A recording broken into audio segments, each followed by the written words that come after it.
Jawabannya Tadi sudah saya jawab, boleh. Bu Irma, sekarang saya berpendapat ini. Sabar ya Bu Irma ya. Kalau Gibran dimazulkan, sebentar lagi beliau juga pasti akan dimazulkan.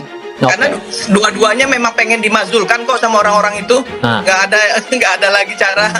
Berilah saya kesempatan berbicara dulu ya kan. Udah, Mas, silakan. Anggota DPR itu mestinya terlatih mendengar, gitu loh kira-kira tuh. Nah, jadi Pengamat politik Ray Rangkuti memberikan pernyataan yang menohok kepada Irma Suryani sebagai anggota DPR karena sering mengambil haknya berbicara di sebuah acara talkshow di TV baru-baru ini.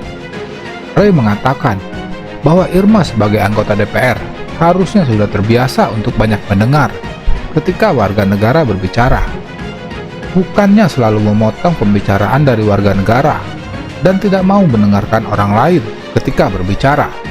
Terkait permasalahan pemakzulan Wakil Presiden Gibran Rakabuming Raka.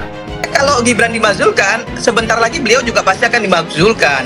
Karena dua-duanya memang pengen dimazulkan kok sama orang-orang itu. Nggak ada lagi cara yang lain, kan kita tahu dari mana arahnya.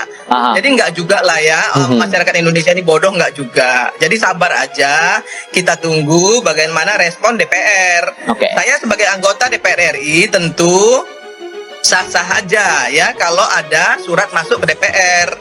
Gitu, sah-sah saja. Tapi DPR juga harus menjadi Dewan Perwakilan Rakyat. Masih banyak yang lebih penting untuk diselesaikan DPR daripada sekedar merespon politik praktis semacam ini. Di sini Irma Suryani selalu mencoba mengambil hak bicara dari Ray Rangkuti. Menurut Irma Suryani, usulan dari para purnawirawan TNI yang ingin memakzulkan Gibran sepertinya satu paket dengan Prabowo Subianto sebagai presiden. Tentu saja pernyataan itu langsung dibantah oleh Ray Rangkuti bahwa usulan dari para purnawirawan TNI hanya menyangkut Wakil Presiden Gibran Rakabuming Raka dan tidak ada dalam undang-undang yang mewajibkan pemakzulan dari Wakil Presiden harus bersama dengan sang presiden. Bung Ray, satu paket presiden wakil presiden nggak bisa dipisahin. Iya, satu paket itu tidak dipilih. Sesudah berkuasa, soal pemakzulan kan sudah jelas diatur di dalam konstitusi. Presiden sepanjang syarat dan prosedurnya terpenuhi, Bang Rey. Ya, kan kita nggak berbicara soal syarat-syarat tadi, kita berbicara apakah presiden sendiri atau dua-duanya sekaligus. Kan itu dulu yang kita bicarain. Betul, sepanjang syarat dan prosedurnya terpenuhi. Iya, kita tidak berbicara soal syarat-syarat itu. Nanti dulu Bu, itu bab kedua. Oh, nggak bisa begitu Pak, nggak bisa begitu. Bab pertamanya, dia nggak bisa berdiri sendiri. Jadi syarat dan undang-undang itu harus terpenuhi dulu, baru kita bicara yang lain. Karena ini kan negara ini kan negara berdaulat, negara berdasarkan hukum. Iya, sekarang beri kesempatan saya dibicarakan. Beri kesempatan saya bicara dulu, Bu. Bung Ray, silakan Bu. Silakan. Di momen ini, Irma Suryani selalu mengambil hak bicara dari Ray Rangkuti karena tidak setuju dengan pernyataan dari Ray Rangkuti. Namun dengan kata yang menohok, Ray mengatakan bahwa Irma Suryani sebagai anggota DPR harus lebih banyak mendengarkan suara dari warga negara, bukan malah memotong dan mengecilkan aspirasi dari warga negara. Jadi pertanyaannya adalah apakah hanya boleh presiden yang di-impeach atau hanya wakil presiden atau harus berpasangan? Itu dulu pertanyaannya. Jawabannya sudah saya jawab, boleh. Bu Irma, sekarang saya berpendapat ini. Sabar ya Bu Irma ya. Silakan Bang. Jawabannya adalah boleh sendiri-sendiri saja, boleh berpasangan. Apa yang membuat presiden dapat dimakzulkan? Apa yang membuat wakil presiden dapat dimakzulkan? Apa yang membuat kedua-duanya dapat dimakzulkan sekaligus? Barulah jawaban tadi itu jika ada yang sesuai dengan pelanggaran terhadap konstitusi. Nah, baru jawabannya tuh. Nah, sekarang kalau kita itu, Bang. Ya, dari awal saya sudah menyampaikan itu toh, bahwa kalau ada yang kirim surat ke DPR sah aja. Bu Irma, berilah saya kesempatan berbicara dulu ya kan. Udah, silakan. Anggota DPR itu mestinya terlatih mendengar, gitu loh kira-kira tuh.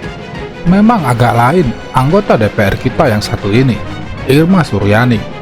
Jelas terlihat lebih seperti juru bicara kekuasaan, sangat agresif dalam mengkonter kritik warga negara kepada pemerintahan, terutama di zaman pemerintahan Joko Widodo. Jokowi lagi, orang Korengan aja Jokowi yang salah tuh ya. Saya heran gitu loh. Ya, orang Panuan, orang Korengan, Jokowi yang salah. Nah, saya mau kasih tahu gini, Pak Faisal sama Haris, Jokowi itu hebat. Bagi saya dia presiden yang sangat hebat. Kenapa? Presiden sipil, orang sipil bisa jadi presiden Republik Indonesia 2 periode. Itu luar biasa, belum ada di Indonesia. Saya bukan mau bela Jokowi, tapi kalau semua masalah kayaknya ditimpahin dengan Jokowi, kok kayaknya Jokowi ini kayak sampah gitu loh. Ya, yang bilang sampah tapi siapa tadi? Oh gitu. Oh berarti Anda sampah dong ya? Apapun yang terjadi, kalau ada misalnya mislah di antara misalnya penegakan hukum dan lain sebagainya, kan oknum. Nggak bisa kemudian juga digeneralisir. Nah, mereka bilang nggak percaya. Kalau mereka nggak percaya, nggak usah berada di republik ini. Percaya aja sama negara yang mereka percayai.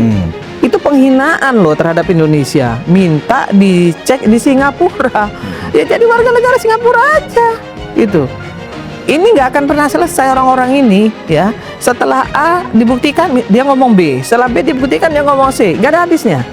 Tangkap orang ini ngacau ini, bikin gaduh republik ini. Kalau saya wah udah tangkap aja. Politisi Partai Nasional Demokrat, Irma Suryani, akhirnya angkat bicara untuk membela mantan Presiden Joko Widodo dalam persoalan polemik ijazahnya yang terus bergulir tiada henti. Irma menuturkan bahwa pihak yang meragukan hasil penyelidikan resmi dari Bareskrim Polri dan meminta pengujian sains secara eksternal adalah pihak-pihak yang tidak bermoral karena telah melecehkan kedaulatan negara. Juga ada ya. Kenapa sekarang Bapak laporin? Beliau jawab lagi. Mbak, ini sudah keterlaluan, sangat keterlaluan. Menjelekkan saya sejelek-jeleknya. Ini sudah sangat keterlaluan. Saya sudah nggak bisa lagi diam. Kenapa saya sekarang bereaksi? Karena saya sekarang rakyat biasa. Kata dia, bukan lagi pejabat. Sekarang saya mau laporkan. Karena kalau dulu waktu saya menjabat sebagai presiden saya laporkan, kalaupun saya menang, pasti mereka akan tuduh lagi bahwa saya menggunakan kekuasaan. Nah, sekarang saya masih sudah sebagai anggota rakyat biasa, maka saya ingin laporkan.